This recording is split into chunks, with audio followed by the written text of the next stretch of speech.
When your old career gives you lemons, throw in some ice, mix in some vodka, and call it a podcast.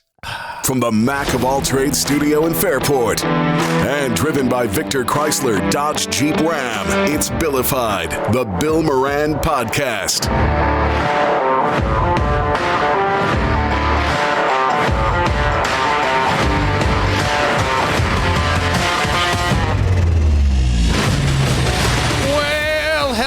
Welcome. Thanks for getting your pot on. Thanks for telling a friend. That's how we spread the word. So two guys walked into a bar. One used to play guitar in a band you definitely slow dance to, and the other figured out how to turn chaos into a business model, and somehow they both ended up throwing a whiskey-fueled music festival right here in Western New York. Say hello to Tommy Brunett. What's up, Tommy? Can you Hi. hear me? Yeah, there you go. Good morning. Good afternoon, whatever it is. And Sean McCarthy from McCarthy Tents. Because I go, this is like a huge undertaking to do the Hoochenanny. Mm-hmm. And I know you did this. This was kind of your idea. I reran, not too long ago, an interview you and I did almost 3 years ago. And one of the things that I always took away from that was just do it. Like, you had an idea and you just did it. And I go, I don't know many people that, I mean, everybody's got a great idea, but then they get up in their head and they don't, you know what I'm saying? They don't go. You're smoking ribs in the back and all of a sudden, hey, I should make a whiskey. Like, who the fuck go? You go from, you're going from playing on rock stages to, where's my forklift operator for the, my whiskey distributor? Yeah, I guess Nike had something on the Just Do It thing. I don't know. You think of how many people just don't. And then you have this idea for a festival. And so you do it. The first year was down in Geneseo. Mm-hmm. And I mean, you had great acts and stuff, but talk to anybody who puts these things on. It's like, I didn't know what I was doing at all. See, but that's Sean the greatest actually was involved with the tents on that. The tents, right. I went to him, I'm like, dude, I really confided in him. I don't know what I'm doing. We just got to we're on the hook for this thing, but the cultivating the uncommon and bringing something different to the area and really shining a light on great music, great times, great spirits, great the experience and the hospitality that comes along with it. And so that first year we did it like October, it was snowing. Yes, it was. Yeah, I know, but you did it. And the Struts headline from England. And then the next year you take it down to Duran Eastman, and that's when Sean became involved. Yeah, that's the turn. Yeah. That's the big turn. Yeah. Because like Sean's got a vision. Like he took me down there and he goes, this is what I'm thinking. I'm like, dude, you got this. It's like he's got the wherewithal and the smarts to do it, and he's just the right amount of crazy. He's a great partner. Yeah. And we just hit it off. I guess it was like kind of over a couple beers and the bourbon, Yeah, absolutely. But I want to hear his side of it. Well, that's I do too, because like he does all the festivals, any festival you're going to go to. He does it great. Yes, you know he what does. I mean? And he's a great employer too, because my kid loved working for him. Mm-hmm. And I go, you're doing that. That seems like enough. When you pick, how sometimes you're moving and there's a piano move and someone grabs the stool instead of the piano. Yeah. He grabs the piano and puts it over his head. Yeah. Like I call him. He's like, well, I started to get back to you. I was on top of a tent holding a pole up. Yeah, I know. Guys, Well, that's what Jordan used to say to me. Like Sean's out with us today, and I was like, I try, man. Yeah, that's a tough thing is I can't get on the road. I mean, I'm happiest when I'm on the road. I've done this for this May is 27 years doing tents, pitching tents. But it's a satisfying. Whether you do a big job or a small job, it's like within hours you can look back at what you did and you see a big, massive tent. So it's a satisfying accomplishment you can do in a short amount of time, and I still love it. And they look great. Like they're well done. They're withstand. I mean, we can get some weather at times around here, and that's a lot of work. But why do you go from, because you expanded, I think you bought another tent company. Correct. Right? And so you've expanded, the business is going well. That seems like enough for most people. Yeah. Then to go, hey man, I think I can help you out with this festival. Yeah, it's like, I can't be complacent. You get over one hurdle and then things are smooth and it takes time. Sometimes like buying another company that was the size of McCarthy Tents and Events at the time, so we doubled in size overnight. So that took some work, but then like once that settled and became turnkey, then I kind of look around like, all right, what am I doing now? Like, Do you get bored easily? Next? I do. Yeah. I get bored. I mean, it is ADHD to a T. Yeah. Like, it's just like, what's the next thing? Right. Time it came to me, and I'm like, I think what he did in Geneseo has legs. Yep. But let's get it within the greater Rochester area. Right. And to Tommy's point, like when I have this vision, I've already built a lot of festivals. I'm part owner of the Rock Holiday Village, and we also just build events. But my approach with Hoochenanny was I also go to shows, go to festivals, and I know the creature comforts that I like when I go to a show. I'm like, let's do that, like amplified. Like, so even a general admission ticket holder has comfort, has a chair to sit in when they eat. Simple things like how much do you go to a festival and it's you're standing around, not great, right. Yeah, not great food. Then you're sitting on like half dirt, half stone, like eating your hot dog or whatever, and that's not fun. No. Yeah. No, and it's usually like you have to bring your own chair or something, right? Yeah. Like sometimes when you go to these things. Correct. Well, I mean, obviously a great person then to have with you. Yeah. Right? Somebody who's got a lot of knowledge for that sort of thing. It's like when you put yourself around really good people that are Yes. smarter than you. Yes. That's how our smoke distillery runs. You know, it's like it's really simple. We have a zero asshole policy on both sides of the table, and then make the best stuff you can, and don't put anything out that you can't like get straight behind and really push. Right. And believe in, and so you can sleep at night and go, yeah, I did the best I can. If no one likes it, it's fine. If a lot of people like it, that's awesome. That is. And that's an interesting thing because I think sometimes you may describe that as failure for some people, right? If nobody really likes it. Yeah. But if you're not trying, you're not going to know what people are going to like or not like. You see what I'm saying? You got to take that risk, I think, a little bit in life. And that's one of the things, dude, I love about your whole spirit. Is like you just go. I from the time you told me you used to hop on trains as a kid and just ride a fucking train to wherever it went. I was a runaway. I know, but it's like I go. This is a guy who has. Hey, let's see what's going to happen. Yeah, it's like there's nothing that'll spiritually free you or freak you out as someone like in the dead of the night holding a gun at your face. You know, but that's what part of my life on that end of it. Like the Center for Youth Services saved me. Really? Literally, yeah. And we all got past, you know. It's crazy. Some of the stories that Sean tells me about him throwing a concert in the middle of the woods running a freaking... At the park and ride right across the street. This is a good one. Let's see. What did you do in this first rodeo? Listen to this one. So listen to this. So this is crazy. So we're right by what was, everyone will remember, Perkins in the 90s, where we would just go... It was right here. Oh, yeah, we go, you know... I used to go there when I went to Fisher and sometimes hit on the waitresses. Yep. Yeah, drink about... all night after being drunk. Yeah, drink 10 pots of coffee for maybe $5 total and smoke a whole lot of cigarettes. But anywho... So across the street was the park and ride, which still is there, but before everything got developed across the street, the park and ride was tucked back, kind of surrounded by woods, right? So it was like this oasis for us where like the cops were like, all right, just go up to park and ride and leave us alone and skateboard up there because we're not bothering anybody. And my first band in high school, in 10th grade, actually summer going into 10th grade, started playing in my garage. My parents somehow tolerated that, and we said, let's play our first show. Our first show, I'm not lying, was at Park and Ride. We decided a few days before, we called all of our friends and said, bring an extension cord from your house. And everyone brought extension cords, and we ran extension cords across 31. And we plugged, there was a couple of plugs in the backside of Perkins, and we ran. I don't even my God, that's like so far to I don't understand how it worked. Yeah. But the power worked. Like we had 2 amps and a really horrible PA. And we played our first show, and the police showed up because I'm sure... How old are you at this time? 15? 14? 15, 14. Yeah. So I would have been 15 that summer.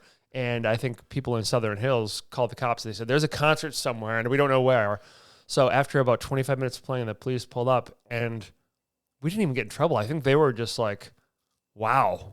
like you got to stop, but this is impressive. Good job. You know what I mean? And we had and cars are just driving over the extension cords that are but it worked.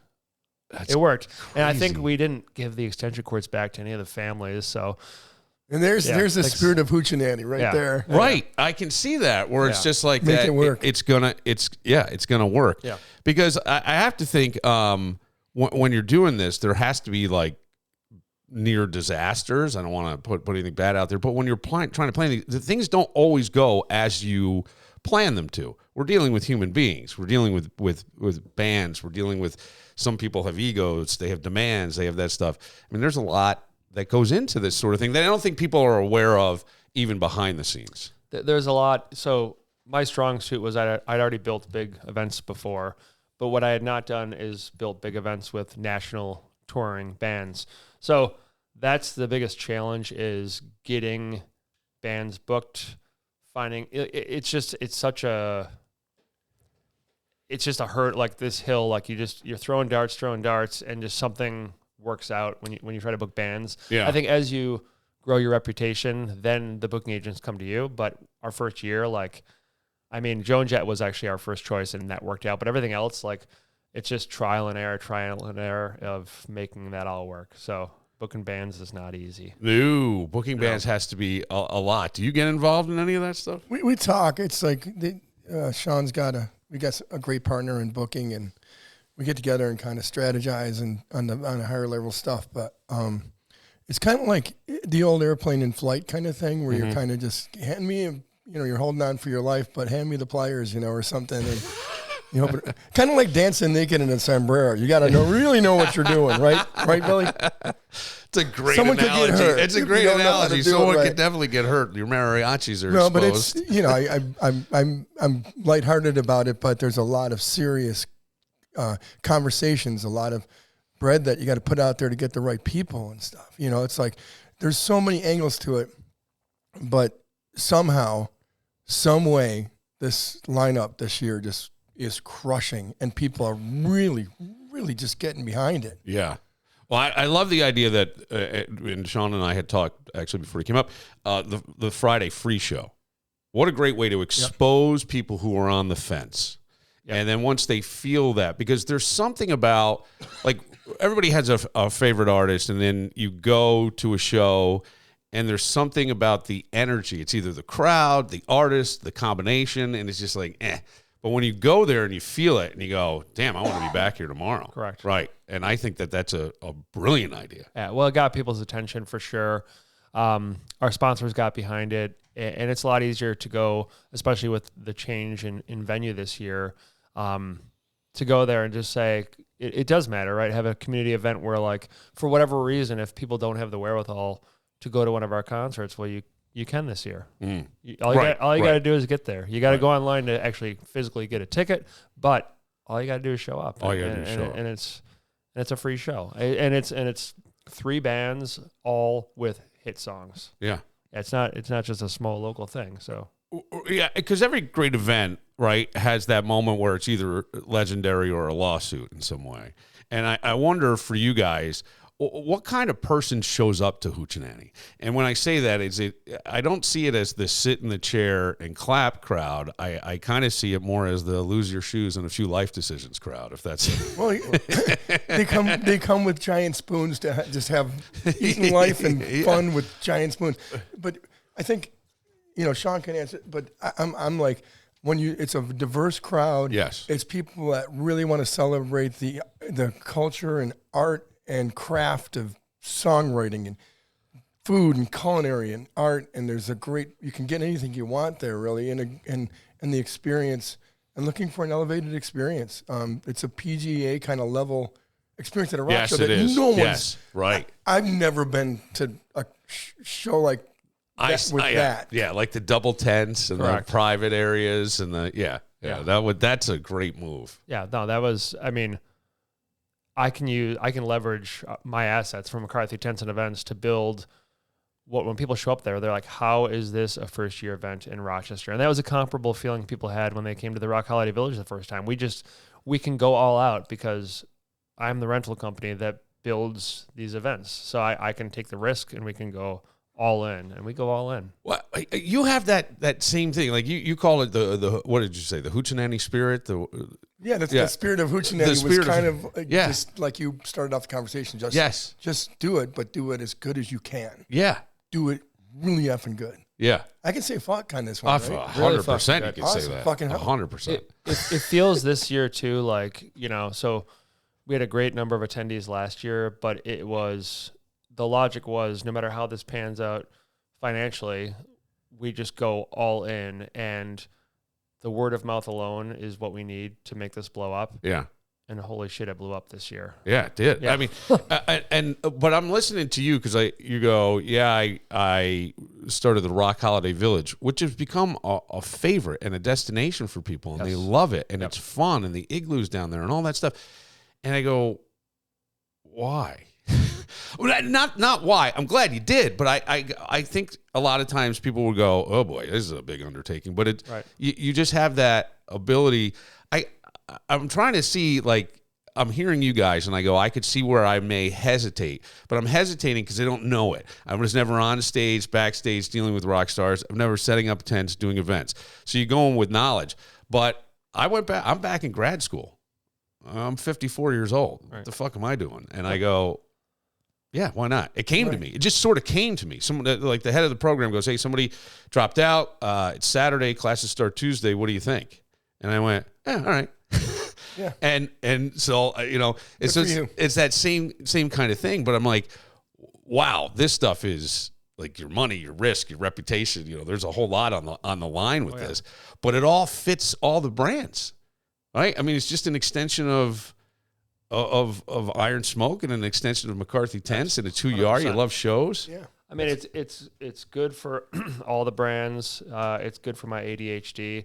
It's good now with the move to Barrington this year. I mean, for my family and Tommy too, having Iron Smoke in the village. Like it feels so good to have this, and especially with a free Friday night, like just offer this to the community and create this amazing thing. Yeah, because the Friday night show it's the Toadies lit, right? Crackers playing. Yeah, it's a big deal. Yeah. I don't know Rudy Nuno on the Broadcasters. He's a punk. I got to book one punk rock band every year. Yeah, but they're out of LA. They're great. They're amazing. Yeah. With all the fancy schmancy, there's still a punk rock ethic to this. Yeah. Got it. And that's something that's one of our conversations early on was about that. And Sean goes and by himself to these punk rock shows all over the world just to take it in. What time does it start? Because you got a whole bunch of bands that day, don't you? Isn't your band playing on the Friday? Yeah, it's Tommy Brunett. And well, that's Saturday. Yeah, All-Star Cavalcade of Scoundrels. Yeah, I love that. Yeah, so I talk my friends into playing there.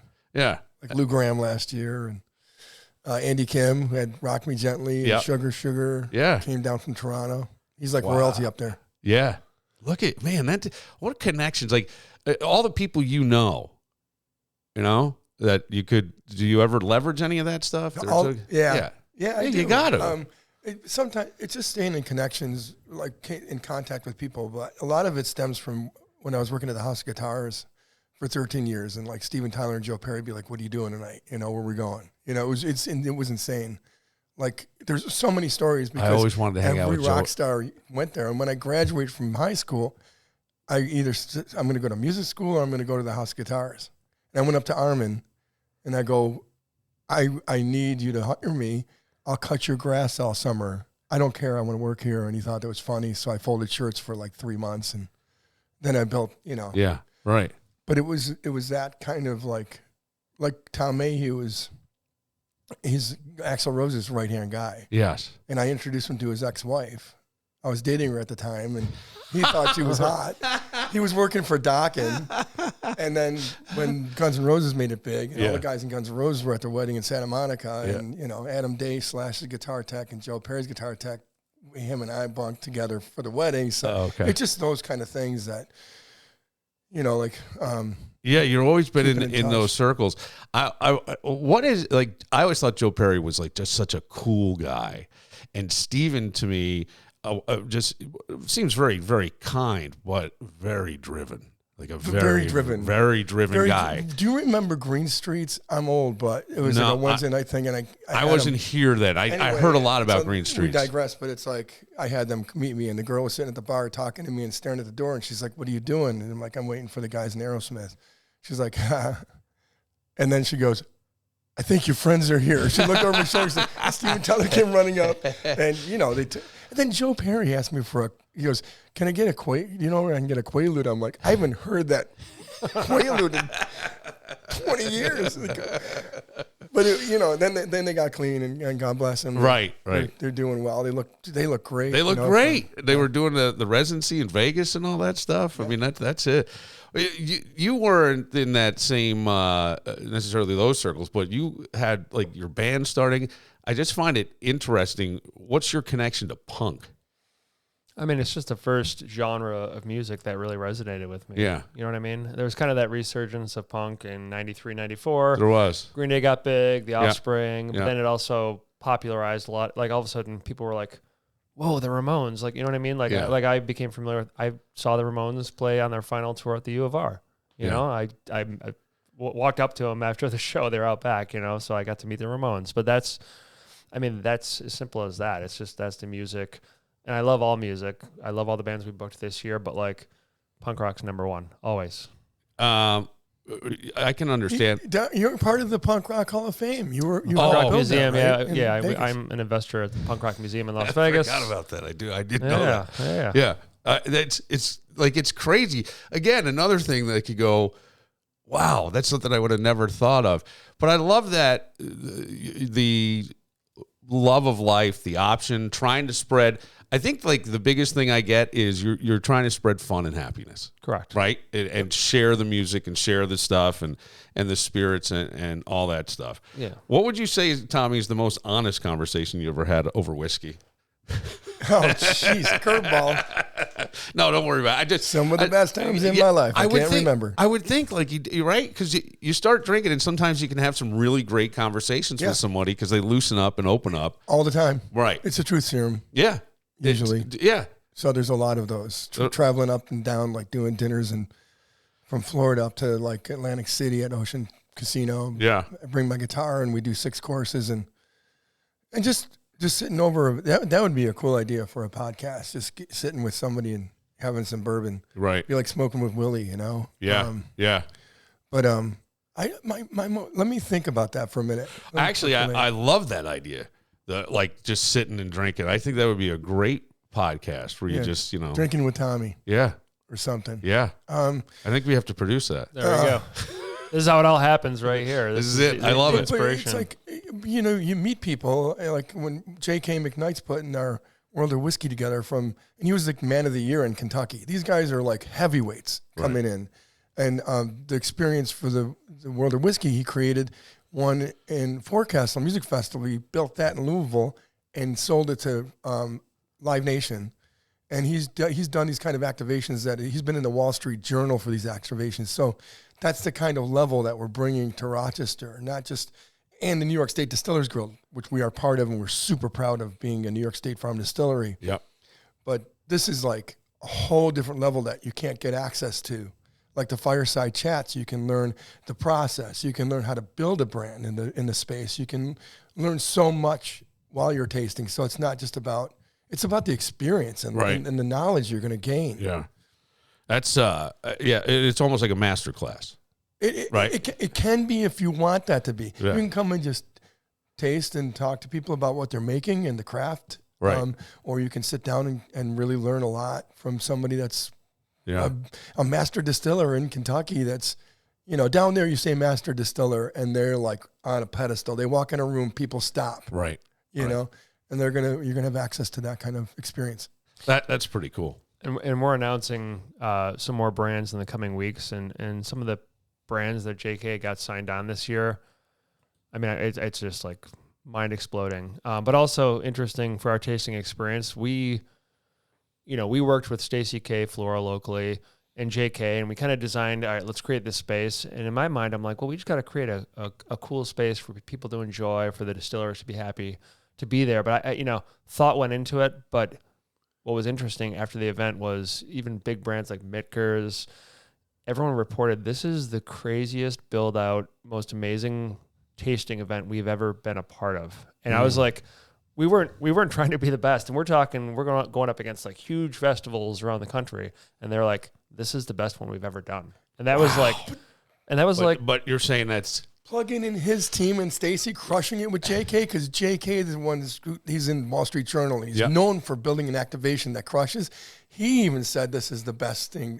And Brad Williams, the snootiest barrel picker in the world. is involved with JK. He's like picks for GoPuff and Liquor Barns. Like, you can't talk to this guy. And then all of a sudden you have New York State Distiller Guild members talking to the guy that's a buyer for a major chains across the country, all over the country, from New York to California to Colorado. One of the things that I'm seeing, because you have like the bourbon broadcast and fireside chats that you were talking about, and you've got the libations lounge and all these cool build outs.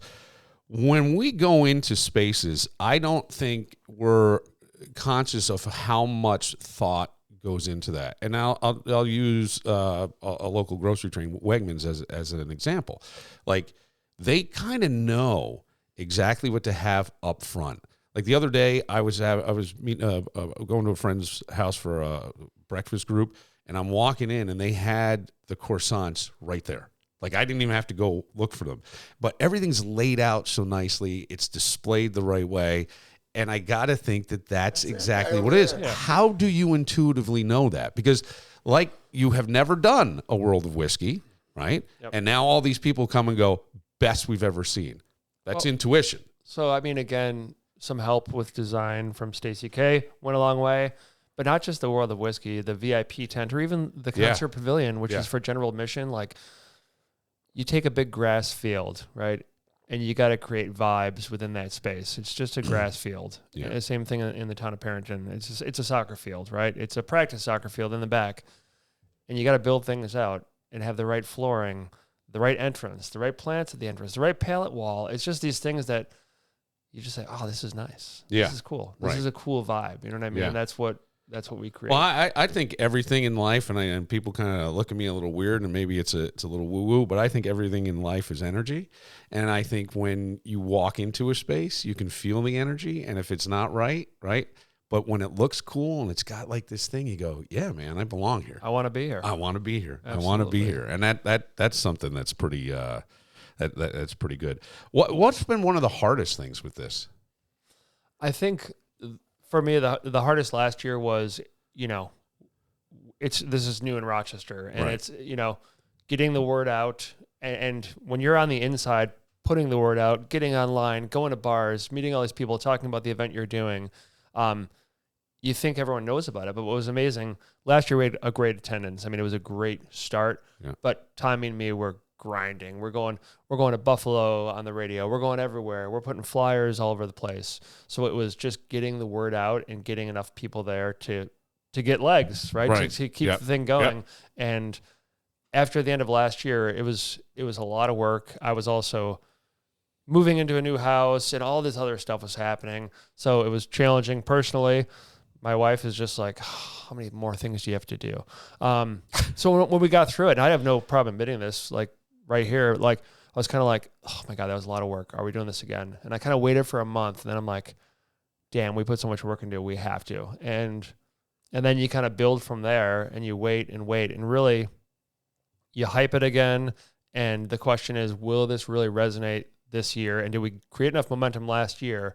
And when we went on sale April 9th, it was like explosive. And lines out the door at both McCarthy Tents and Events and Iron Smoke. And it was like, we almost wanted to cry. Like when I went and saw Tommy, when we went to, the first 8 Iron Smoke, and there was probably 85 people lined up outside and waiting in line, like the good old days to get tickets. We were passing out free Jenny Lights. But it's just building the momentum, building the brand, and that was the hardest thing. And now we're like, okay, this is working. I mean, this year feels very different than last year. Sure. I'm sure it does. I can see that. And you've got bands that I think resonate with a lot of people, right? From Guster and My Morning Jacket, and Modest Mouse is a big one. Joy Wave has kind of a local connection, don't they, Joy Wave? Of course. Yeah. The Saturday, but they're big. Yeah, the Saturday, Sunday, like I said this at the press conference, like the direct support and the main act on each day is like this amazing, perfect pairing in my mind, where it's like Guster on their own play headlining shows here, as does, of course, Joywave. They do huge holiday shows every year. So like to have them with Modest Mouse, to have Guster with My Morning Jacket, who they have a history together. I mean, it's a real cool thing. Yeah. That is really cool when you have bands that have history and things like that. Do you look like, obviously, you're looking to do this, I would think, from here forward, right? I mean, especially with the way things have gone, Yeah. in the last 3 weeks, we're like, this is here to stay, right? So it's like, there's a lot of planning. I have a big meeting with the town of Parenton tomorrow where we, it's all like, at the end of the day, it's keeping people safe, keep getting people in and out, and creating an amazing experience that isn't a pain to get to, tough to leave. And that's like, so now the focus is making it seamless, proving to the community how valuable this is in the community and what it means for Fairport, Parenton, and also beyond, where we're putting our town on the map on a national level. So it's now just, it's working. People are going to be there. We know that now. Yeah. So now it's, how do we make this as good as it can be and work with all the different departments and keep people happy? Yeah. It's August 14th through the 16th. Right. That's a month, man, for this area with music, right? Because you go right after that into the Fairport Music Fest. But what an awesome time. Yep. Come and live the whole thing. I always think this is like a little Nashville. It's becoming. I believe it. We should have a stage at the airport, during the holidays. There's so much. We have to go through some things today on the regional acts, and there's so many. It's so hard because there's so many great acts that are like they're original and they put on a great show, and but it's it's all about the two. It's like on an international level as we grow. It's just building the tribe, and it's not just the brand; it's the experience, and that is the brand, right? Right. And so creating something. I always got off on creating something that didn't exist before and bringing it into existence. There's always a curveball to whatever I put out or we put out. And now Sean and I were like, it's very important to create something that's exceptional but also different. You ever get nervous? Yeah, like if I'm on a ladder. No, okay, but what I'm saying is like when I know what you mean. When you just said bringing something into existence that wasn't here before. There's a lot of risk with that stuff, and I know there's going to be a curveball, but you just seem like you just go. I was talking about, like, I always took risks. If somebody asked me, I would say, yeah, I'm a risk taker, but it would be one of these things where, like, I remember as a kid parasailing or jumping off something or driving the car. Can we get it up to 120 on this flat area? Like, I would be hesitant, but it would gnaw at me until I did it. I had to do it. Yeah. I couldn't help it. And trust your cape. Yeah, but I just always trust your cape. And it's funny with you, man. It's like you don't even have that. Well, you're just like, let's go. And that's the energy. What? Sometimes it's your job to make it look easy. In all fairness. Well, yeah, I get it. Yeah, but we're here for a blip, dude. We're just passing through, and it's over before you know it. That's true. Just why not? Could you see this thing growing into? Because there's a lot of Burning Man, these kind of things, but they become like a week-long thing. Yeah. Could you see that happening? Oh man. And I don't want to put. Yeah, that's not on my radar. Like, I could see a scenario where we have a Thursday kickoff where we do Thursday local only. But I think I believe that everything will be seamless this year. I believe the community will understand and appreciate it, and we'll rock out and make this a just seamless event. Obviously, capacity-wise, it's going to be what it's going to be there. But there's a lot of really high-end festivals around the country that they kind of cap. It's a 7,000 to 15,000, let's say, range, and they create real notable worldwide brands with these festivals. And I think that's fine. Am I envisioning that we're going to have a 45,000 person festival in Fairport or Parenton? No, and I don't want to do that. Yeah. I'd rather good number of people, good quality experience. Yeah. Kind of like most of the stuff. Correct. I think there should be some rules too. Don't be the guy who's too drunk before the opener on any day. Right. And that's a possibility. Yeah, you could definitely be that guy. Last year, like the security, we have two different security companies, one of which is Patriot Protection, Drew, good guy. Everyone couldn't believe, like, okay, there's a tasting experience, right? But this is not, it's a mature crowd. It really is. And I think all of last year, there was one guy on Sunday who might have overserved himself, and he was really cool. I talked to him. I said, dude, you can't be here. You're falling over. And I actually escorted him out. He didn't have a way to get home. I paid for his Uber. I waited with him. The Uber showed up. He thanked me, and that was it. So we're talking out of, close to 10,000 attendees. It was just one guy. Wasn't even annoying. He was cool, but he just he had to go. Well, you can't risk somebody getting hurt or something, right? Exactly. I mean, that's the thing. What's the part of this that, because you said, Tommy, part of it is trying to make it look easy, right? That's part of the job, to make these things look easy. Is there any part of this that nobody sees that almost breaks you in a way in terms of setup and stuff? Or is it almost like, well, this is just an obstacle, we can get around it? I mean, because there's beautiful furniture in these things and, in the tents and areas and stuff. Yeah, that's more of a question for Sean, I think, because that's like, I see him, I was playing, and quite frankly, I was like, just, hey kids, but he's the one jumping the fence, and like something happened with a porta potty, and I see him jumping like Superman with a giant hose thing over the thing and plugging it into the back of the pooper, and I'm like, that, the spirit of that. And how many other concert promoters or people that have festivals would walk a dude to get an Uber, nobody, and pay for the Uber in the middle of all the chaos. Right. I'm watching this and I thought, what a great thing for that guy, because I think you made a friend for life in essence, in terms of he would come back. And that echoes yes, it to does. other people. He told 100%. He probably told all his buddies. Right. And that's the greatest advertising you can get. Yeah. And it's more authentic and honest. And that's a really cool thing that you did.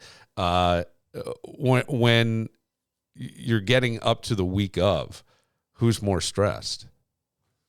I'd say, in fairness, probably me. Yeah. I would 100%, dude. Yeah. No, I rarely get overwhelmed at this point. Like when I first started the company, I take things seriously now, but I'm more confident in our abilities. But back in the day, like I remember the first year we did Jazz Fest, I ended up working there overnight because I felt like we were behind, and it was just a very stressful thing. But I'm so dialed in now. Our company is so well staffed.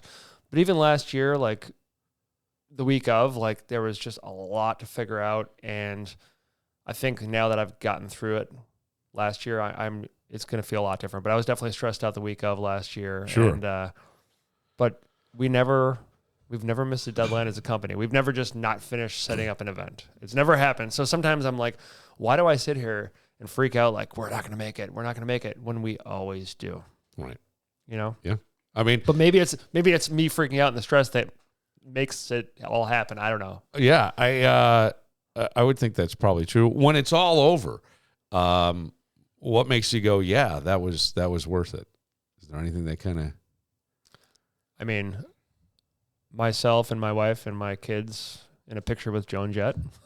Yeah, sure. That did it for me last year. But the community reaction, the follow-up surveys were, I mean, it wasn't rigged. They were that good. Like, we just couldn't believe how much it resonated with people, and the feedback reels, and really, but it was still an unknown. What made it worth it, again, I'll say it again, was when we went on sale this year. That's what made last year worth it. That was like okay, like, is this going to work out? Is it not? How's this going to go? And now we know we're here to stay. How fun is it for you when you're playing up there and everybody's going along and, you're doing playing with your buddies? Playing with Lou Graham? Yeah, Are you that's what I kidding mean. me? I mean, that's got to just... I played with Sean. Sean's an awesome drummer, with Dennis Casey and my kids. Kind of like what you said about Joan Jett. That was the highlight. We're parent, right? We're dads, and that's when I'm running around bourbon, slinging whiskey. I go, I'm a dad first, whiskey slinger second, and the more they try and throw me off the music boat, the more I hang out to the side. Like, I'm not done yet. Who's throwing you off the music boat? No way. I know. Well, I know what you're saying. I feel like sometimes I'm like, did you? Anyway, that's a different story. But I really just enjoyed the reaction and just having, like, quite frankly, a partner that takes it very seriously and can deliver on, you don't write a check your body can't cash. Yeah. He doesn't. Yeah. And sometimes I was talking about, sometimes he washes and I dry, sometimes I wash and he dry. You know what I mean? Yeah. It's like, it's a really good fit. And just seeing Hoochenanny becomes something that's like I was half in the bag, and I got the URL because I thought it sounded funny because I pronunciated something, and now everybody's like, Hoochenanny. I wanted to know where Hoochenanny came from, the title. Is that true? You mispronounced something, and then well, Bob Dylan said you got to have your antenna up, because there's songs all around you. Yeah. There's just names all around you, and when you go, that sounds kind of cool. But it's just like a name. Like if I told you and Kiss didn't exist, and you said I'm going to name my band Kiss, you'd be like, that's the stupidest thing. Or Led Zeppelin. Right. What? Yeah. The lead balloon thing that they're making fun of them. But you build the experience becomes the name, if that makes sense. Yes. It's like not just the words; it's the experience, and it's. Well, it goes to this thing that I've always said to like my kids about life in general. It has no meaning other than the meaning you give it. Mm-hmm. So if Hoochenanny has no meaning, it does now. Yep. Because you gave it meaning. And I think that's to me, that's fucking cool as shit. That's the thing. What a legacy. Thanks. What a really cool legacy to have. If there's one band over the years that, as you look ahead and stuff, that you would love to see on a stage. Are we allowed to say or not say? I don't want to. Okay. We got to hold that one. Yeah, no, I absolutely have my dream lineup in my brain for next year. And I think the learning lesson this year, I waited for the month after to be like, okay, let's go all in and let's figure out, are we going to be in a Roundacoit? Are we going to try to move? And that's a whole story in itself. But the earlier you can start reaching out to the bands, even if that means you're trying to book or at least get some commitment before your event even happens, right? So we're already going to start talking to people in May, June of 26 for 27. Yeah. And then you got to do that. And I think eventually my dream would be, a lot of these big festivals, once you become this experience that your patrons trust you so much that you go on sale for the next year, the day after the festival. And a lot of festivals do that. And people buy tickets without having any clue who the band is. But I have this vision eventually of the day after our festival having the artist we book for the next year doing the announcement of the dates and that they're headlining. You know what I mean? Just one little taste of like what the next year is going to look like. Great marketing. Yeah. Yeah. Really smart. We'll see if they say yes. No, I know, but you don't know unless you give it a shot. Yeah, but it's a caliber. We want calibers of artists, which we accomplished this year, where it's like I can't believe they're playing in Fairport, right in Parrington. You know what I mean? That's what we're going for, and it's working. What a cool thing, and even the move of the venue is a I think a great thing for people. Yep. A little more. I don't know why. I think it's just more of an established place for music already, live music. That's correct. And so that kind of helps a little bit. People are somewhat familiar with it, or at least have heard of it. Big time. And so that makes it a little bit better. Again, 14th through the 16th, you can go to hoochenanny.com, get your tickets. You have to have tickets for the free show, correct? You do. So just because we have a capacity, right? And we need to plan. We need to plan all the emergency services, getting people in and out, parking, shuttles, just making it a great experience. We can't. I say like a downtown Rochester show is easy. You have a big open space, and people are used to you just get there. You figure it out. Yeah. In the suburbs, not so much. Right. Early bird pricing also for anyone listening. May 10th at 11:59 p.m. It's over. Okay. It's the end of early bird. Yeah. All right. Well, this will drop. Today is the 7th. Okay. So we'll give you a little countdown. This will drop on the 7th. Perfect. This episode. So we'll make sure people get out there and do it. Hey, look, if you want whiskey, maybe some questionable decisions, I don't know, a whole lot of great live music, a story maybe that you're going to live that you probably shouldn't tell your kids someday, I think Hoochenanny is where you go. August 14th through the 16th. You can get your tickets at hoochenanny.com right here, right in Parrington, right in the town of Parrington. Here we are. This is going to be awesome. And look for Tommy and a bunch of his friends on stage on Friday night. Will you jump on with other bands? Saturday? If I was asked, I would do it. Yeah. But never know. You never know. Yeah. So are you I usually always have my guitar near me? Yeah. Anyway. Just to have that and go. I think that's pretty awesome. I look forward to this, man. I'm really, really excited because that whole month, I think for me, I turned 55 that month, like a week after that. So Maybe I'll just come and party. Double nickels. Double nickels. Double nickels. I know. God, I can't believe I'm that freaking old. All right, for Sean McCarthy and for Tommy Brunett, please check out Hoochenanny. Had no meaning until Tommy gave it some meaning. I love it. Go to Hoochenanny.com, get your tickets August 14th through the 16th, and we'll see you there. I'm Bill Moran. See you next time.